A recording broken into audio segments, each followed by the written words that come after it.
बिथांमोनखौ जोङो टेलिफनिक भाबैब्लाबो हानायखिनिखौ आरो बिथांमोनखौ जोङो मालाबा जोङो बुंबोबाय थादों आरो बिथांमोनजों जोङो रायलायबोबाय थादों आरो बिथांमोनखौबो जोङो खावलायबोबाय थादों जे जोंनि ट्राइबेल जिखिनि मन्त्रि बा ट्राइबेल जिखिनि एमएलए बा ट्राइबेल जायफोर इलेक्टेड मेम्बार दङ बिथांमोना ट्राइबेलनि रैखाथिनि थाखाय ट्राइबेलनि सेफगार्डनि थाखाय जोंनि सेफ्टिनि थाखाय जोंनि सिकिउरिटिनि थाखाय बिथांमोननि गिबिसिन मावनो गोनां दायित्व आरो गिबिसिन रेसपन्सिबल माने बिबाना बिथांमोननिया जोंनि ट्राइबेल बिनि उनावसो बिथांमोना गुबुनखौहाय माने साननो हायो बे बाथ्राखौ जों बुंबाय थादों नाथाय बिथांमोना दिनै नैबे बायदि जिखिनि मोनसे आसाम गभर्नमेन्टनि जे इनिशिएटिभ नैबे इनिशिएटिभखौ बिथांमोना जेन माने गोख्रोङै माने होबथानायनि मोनसे रल आरो होबथानायनि मोनसे इनिशिएटिभ आरो बिथांमोना ट्राइबेलनि जानानै स्टेन्ड खालामो बे बाथ्राखौ जोङो दिनै नैबे माने खौरां मेलनि गेजेरजों जोङो खावलायदों लोगोसे गुबुन गुबुन एमएलएफोर बिथांमोनखौबो जोङो खावलायहरदों एमपिसफोर बिथांमोनखौबो जोङो खावलायदों लोगोसे जोंनि लकेल गभर्नमेन्ट जायनाखि 6 शिड्युल जायनाखि बिटिसिनि गभर्नमेन्ट मानाव गेदेर हाग्रामा महिलारि बिथांजों लोगोसे बिथांनि गभर्नमेन्टनि इलेक्टेड सोद्रोमा बिथांमोनाबो जेन जे जोंनि ट्राइबेला खहा जानाय कुनु आसाम गभर्नमेन्टआव जेन पलिसि फैया आरो ट्राइबेला खहा जानाय कुनु आसाम गभर्नमेन्टआ सिद्धांत लानो हाया बेनि थाखाय जे जोंनि 6 शिड्युलनि जायनाखि गभर्नमेन्ट बिथांमोनाबो स्टेन्ड खालामनांगौ होननानै जोङो बिथांमोननि खाथियाव जोङो दाबि दैखांदों गिबियावनो खुलुमनाय जासिबाय आरो दुलाराय बर' फरायसा आफादनिफ्राय बे समाव जोङो गासै रायजो राजानिसिम दिनै उदालगुरि दुलाराय बर' फरायसा आफादनि मावखुलिनिफ्राय जे जोङो खौरां मेल लेंदों आरो बे खौरां मेलनि गेजेरजों जोङो गाहाम हामलायनाय जोङो बावहरग्रोबाय आरो दिनै बे खौरां मेलावनो आंजों लोगोसे बाहागो लानो हादों दुलाराय बर' फरायसा आफादनि सोलोंथाइ नेहाथारि सोमावसार बसुमतारी हारिमु नेहाथारि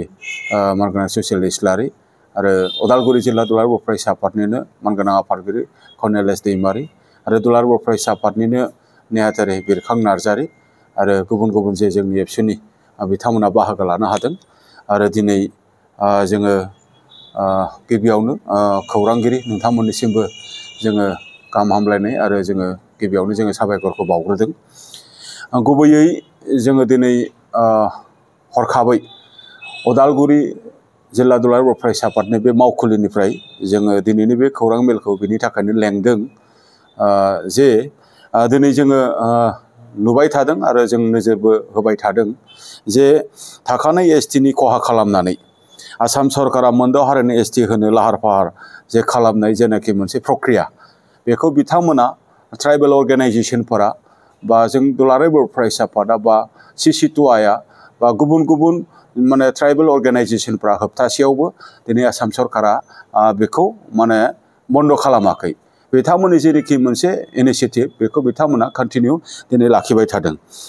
बिनिनो फोथायजाथाव सुलुंनिफ्राय जों मिथिनो मोन्दों जे दिनै मोनाबिलियाव दायो मोनाबिलियाव माने आसाम मन्त्रि आफादनि केबिनेट मेलनि गेजेरजों मरान मथक आरो बोखावजायै गवालपारा जिल्लानि राजबंशीफोरखौ थाखानाय एसटिनि केटेगरियावनो एसटि खालामनायनि थांखि लागोन आरो बेखौ गाबोन एसेम्बलि सेसनाव टेबोल खालामनायजों लोगोसे बेखौ गनायथि लानानै बिथांमोना भारत सरकारनिसिम दैथायहरनायनि मोनसे लाहार फाहार बिथांमोना दिनै खालामबाय थादों गमामायैनो आसाम सरकारा बे थांखिखौ एसेम्बलियाव गनायथि लानानै भारत सरकारनिसिम दैथायहरनायनि उनाव होबथानांगौआ जोंनि थाखाय गोब्राब जानानै फैगोन दा बे बाथ्राखौहाय जोङो दिनै दुलाराय बर' फरायसा आफादा मिथिखांनायनि उनाव जोङो दिनै थानो हायाखै सिगाङावबो जोङो गुबुन गुबुन हाबाफारि जोङो लाबोदों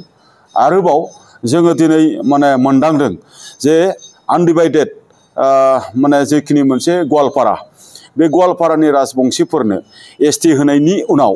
माने मा होनदों बिटिसिआव बिथांमोना राजखान्थि रांखान्थि आरो जेरावबो बाहागो मोनगोन जाउनाव थाखानाय एसटिफोरा मोनथायनिफ्राय गोजानाव थानांगोन मानोना बिथांमोना एडभान्स आरो बिथांमोना पपुलास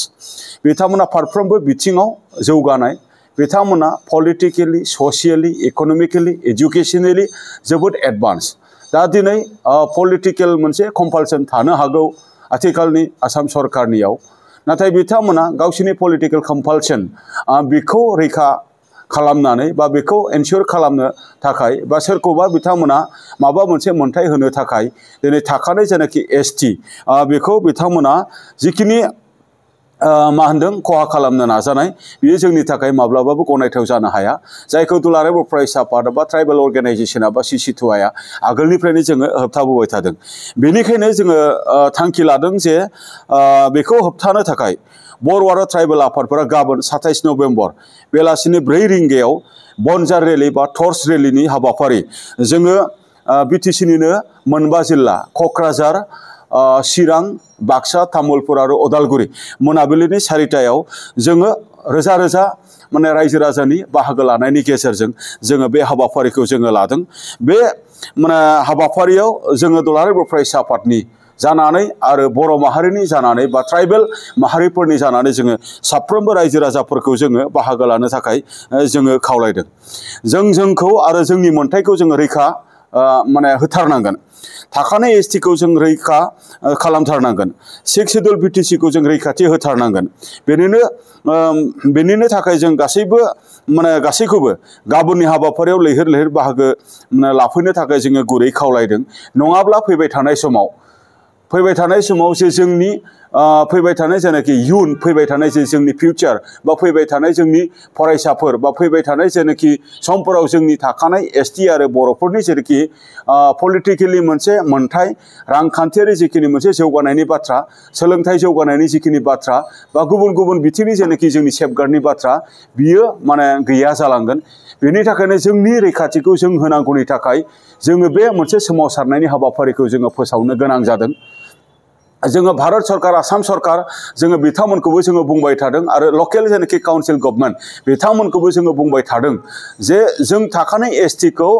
खहा खालामनानै जेन बिथांमोना जेनाखि एडभान्स बा पपुलास माखासे कमिउनिटि बिथांमोनखौ एसटि होनाया जोंनि थाखाय खैफोद गोनां आरो बिथांमोना जोंखौ खैफोदाव माने खोख्लैनानै जोंखौ बिपदाव जोंखौ दोननानै दिनै गुबुनखौ रैखा खालामनो नागिरनाय आरो गुबुननि सेफगार्ड आरो डेभेलपमेन्टनि बाथ्रा साननाया दिनै माब्लाबाबो बियो जाथावना नङा बेनि थाखायनो जों दुलाराय बर' फरायसा आफादा बा ट्राइबेल अर्गेनाइजेसन बा CC2A बा ट्राइबेल संघआ जों बर' माहारि हिसाबैबो जों आसाम सरकारखौ जोङो खावलायदों आरो आसाम सरकारनि खाथियाव जोङो दाबि दैखांदों आसाम सरकारा जेनाखि थांखि लानो थांबाय थादों बेखौ बिथांमोना थाबैनो रिथिं खालामफिननांगौ आरो थाबैनो बिथांमोना जे केबिनेटआव बिथांमोना थांखि लानानै बेखौ एसेम्ब्लियाव टेबोल खालामनो नागिरदों आरो एसेम्ब्लियाव टेबोल खालामखांनायनि उनाव बेखौ माने भारत सरकारनिसिम बिथांमोना दैथायहरनो नागिरदों बेखौ बिथांमोना उइथड्र खालामनानै लानांगौ आरो बेखौ बिथांमोना रिथिं खालामनानै बिथांमोना बै जायफोर माने कमिउनिटिफोरा दिनै एसटि जेनाखि मोनसे बिथांमोना मर्यादा मोननो थाखाय दाबि खालामबाय थादों बिथांमोनखौ बेलेग माबा मोनसे राहानि गेजेरजों बिथांमोननि जौगानायनि बिथांमोननि सेफगार्डनि बाथ्रा बिथांमोननि माने भबिष्यत माने रांखान्थि जौगानायनि बाथ्राखौ सरकारा साननो हायो बेखिनि बाथ्राखौहाय जोङो दिनै नैबे उदालगुरि जिल्ला दुलाराय बर' फरायसा आफादनि मावखुलिनिफ्राय जोङो बेखिनि बाथ्राखौ जोङो सरकारनि फारसेथिं जोङो दैथायहरदों लोगोसे गाबोननि जानो गोनां जेनाखि मोनसे जोंनि बनजार रेलि हाबाफारि बेवहाय जोंनि मोनथायनि थाखाय जोंनि रैखाथिनि थाखाय जोंनि सेफगार्डनि थाखाय जोंनि 6 शिड्युलखौ जोङो रैखा खालामनांगौनि थाखाय आन्दोलन खालामनानै मोननाय मुंख्लं खालामनानै मोननाय जेनाखि जोंनि मोनसे 6 शिड्युल बेखौ रैखा खालामनांगौनि थाखाय गासैखौबो लैहोर लैहोर बाहागो लानो थाखाय आङो दुलाराय बर' फरायसा आफादनि जानानै आङो गासैखौबो गुरै खावलायहरबावबाय फिन खेबसेबाव गोजोन्थों बिथांमोनखौ जोङो टेलिफनिक भाबैब्लाबो हानायखिनिखौ आरो बिथांमोनखौ जोङो मालाबा जोङो बुंबोबाय थादों आरो बिथांमोनजों जोङो रायलायबोबाय थादों आरो बिथांमोनखौबो जोङो खावलायबोबाय थादों जे जोंनि ट्राइबेल जिखिनि मन्त्रि बा ट्राइबेल जिखिनि MLA बा ट्राइबेल जायफोर इलेक्टेड मेम्बार दङ बिथांमोना ट्राइबेलनि रैखाथिनि थाखाय ट्राइबेलनि सेफगार्डनि थाखाय जोंनि सेफटिनि थाखाय जोंनि सिकिउरिटिनि थाखाय बिथांमोननि गिबिसिन मावनो गोनां दायित्व आरो गिबिसिन रेसपन्सिबल माने बिबाना बिथांमोननिया जोंनि ट्राइबेल बिनि उनावसो बिथांमोना गुबुनखौहाय माने साननो हायो बे बाथ्राखौ जों बुंबाय थादों नाथाय बिथांमोना दिनै नैबे बायदि जिखिनि मोनसे आसाम गभर्नमेन्टनि जे इनिशिएटिभ नैबे इनिशिएटिभखौ बिथांमोना जेन माने गोख्रोङै माने होबथानायनि मोनसे रल आरो होबथानायनि मोनसे इनिशिएटिभ आरो बिथांमोना ट्राइबेलनि जानानै स्टेन्ड खालामो बे बाथ्राखौ जोङो दिनै नैबे माने खौरां मेलनि गेजेरजों जोङो खावलायदों लोगोसे गुबुन गुबुन एमएलएफोर बिथांमोनखौबो जोङो खावलायहरदों एमपिसफोर बिथांमोनखौबो जोङो खावलायदों लोगोसे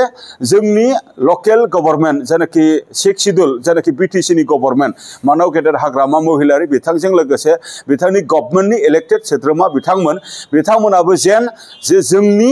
ट्राइबेला खहा जानाय कुनु आसाम गभर्नमेन्टआव जेन पलिसि फैया आरो ट्राइबेला खहा जानाय कुनु आसाम गभर्नमेन्टआ सिद्धांत लानो हाया बेनि थाखाय जे जोंनि 6 शिड्युलनि जायनाखि गभर्नमेन्ट बिथांमोनाबो स्टेन्ड खालामनांगौ होननानै जोङो बिथांमोननि खाथियाव जोङो दाबि दैखांदों नङाब्ला दिनै बिथांमोनाबो बा बिथांमोननि जिखिनि थांखि आरो बिथांमोननि जि साननाय गावनि आथिङाव गावनो रुवा माने दाननानै लानाय बे जागोन दिनैनि समाव बिथांमोना जुदि सिरि थायोब्ला आरो दिनैनि समाव बिथांमोना जुदि सिरि थायोब्ला रायजो राजा जों बर'फोर बा ट्राइबेलफोर बिथांमोनाबो बिथांमोनखौ बिसार खालामगोन बेनि थाखायनो बिथांमोननियाव दाबो आखायाव सम दङ दायोसो माने केबिनेट जिरायगोन दायोसो थांखि लानो नागिरदों दायोसो थांखि लाखांनायनि उनाव गाबोनसो एसेम्ब्लियाव बेखौ टेबोल खालामनो नागिरदों बेनि थाखायनो होबथानांगौनि थाखाय जथेस्थ दाबो टाइम दङ बिथांमोना जेन माने बेफोरबायदि मोनसे माने बोल्ड मोनसे स्टेन्डखौ लायो जोङो दुलाराय बर' फरायसा आफाद आरो गासै ट्राइबेल माहारिनि जानानै बिथांमोननिसिम जोङो खावलायनाय आरो बिथांमोननि खाथियाव जोङो दाबि दैथायहरो गोजोन्थों गाबोन माने बिल पास जानायनिथ' खोथा गैया गाबोन एसेम्ब्लियाव बिथांमोना गनायथि लानानै भारत सरकारसिम बेखौ दैथायहरगोन बिल हिसाबै रायजो सभायाव माने भारत सरकारा बेखौ टेबोल खालामनानै दोनदों बियो जायखिजाया समाव बियो डिसकासनाव फैफिननो हायो दा बेनि थाखायनो दुलाराय बर' फरायसा आफाद बा ट्राइबेल ग्रुप्स ट्राइबेल माखासे अर्गेनाइजेसनफोरखौ लानानै बेखौ होबथानांगौनि थाखाय जिखिनि प्रक्रियानि जिखिनि मोनसे हाबाफारि लानांगौ दुलाराय बर' फरायसा आफादा गोख्रोंनिफ्राय गोख्रों जोङो